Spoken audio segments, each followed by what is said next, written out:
okay, for leads, you have to have a template for outreach attorneys. So I do. I would say that you have to think about what value you're creating to somebody. I know the value that I'm creating. My template is designed for what I do. So I've positioned myself as the expert on court sales. So I contact all attorneys that have court sales. 9% don't have court sales or don't need court sales.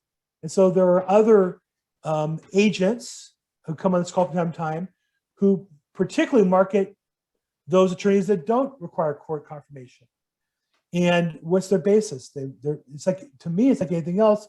I'm a great agent. I'll get you top dollar. And I think that they get, when I talk to attorneys, they tell me they get a lot of that. So I think you got to find something else besides that creates your expertise in probate.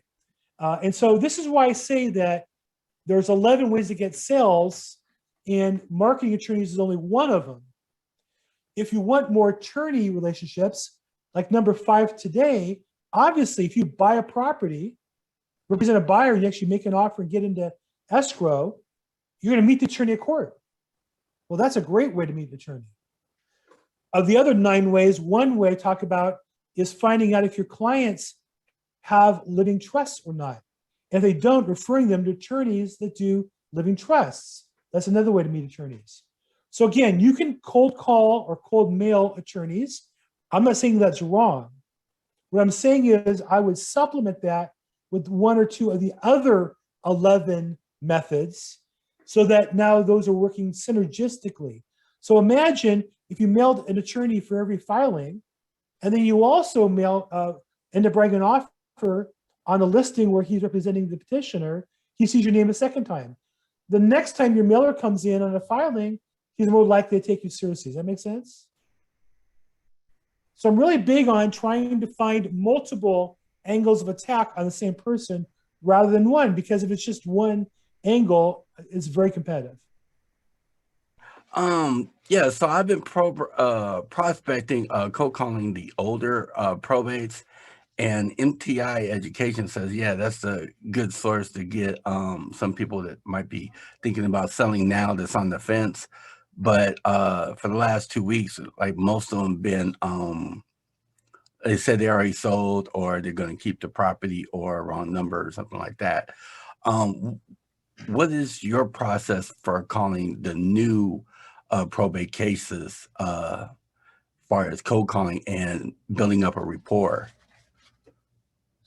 The attorneys or petitioners? Petitioners. So I used to do that pre-COVID. I stopped doing that during COVID. I do some other things instead for prospecting. So I don't cold call petitioners anymore personally. But when you used to, what was your process? Call them all. Call them all to figure out what they're doing. Now I would cross-reference with the MLS. So if they actually did list, I'd stop chasing them. And then I would put an MLS, I don't know what you call it. We have a safe search for that property. So that property expired, I'd be on top of that right away. Okay. One of the rules of probate is you cannot have a listing for longer than 90 days. It's invalid. If you write a listing for 6 months, the listing contract is invalid. Oh, I didn't know that. Yeah, a lot of people don't know that. So after 90 days, I would contact and ask them if they've extended it. And if they said no, I said, well, your listing contract was invalid from the beginning. And I would contact the petitioner to say to them, do you know when your contract expires? Well, it can't go more than 90 days. Well, he said it was 6 months. It's invalid. If you want to cancel the contract, you can tell them it's invalid and be out of the contract. So, to answer your question though, before I just called them all. I just kept calling and calling and calling. I also met, one thing I did though, again, using more than one method, I also met many of them in court. I was going to court every day. So if I'm on the phone talking to somebody in his hearings next week, I make a note, hey, Mr. Jones, I spoke to you on the phone. How you doing? I'm like his friend. And court's a very stressful area. So when you meet someone with a smile, it's very comforting. So belly to belly, face to face. Exactly.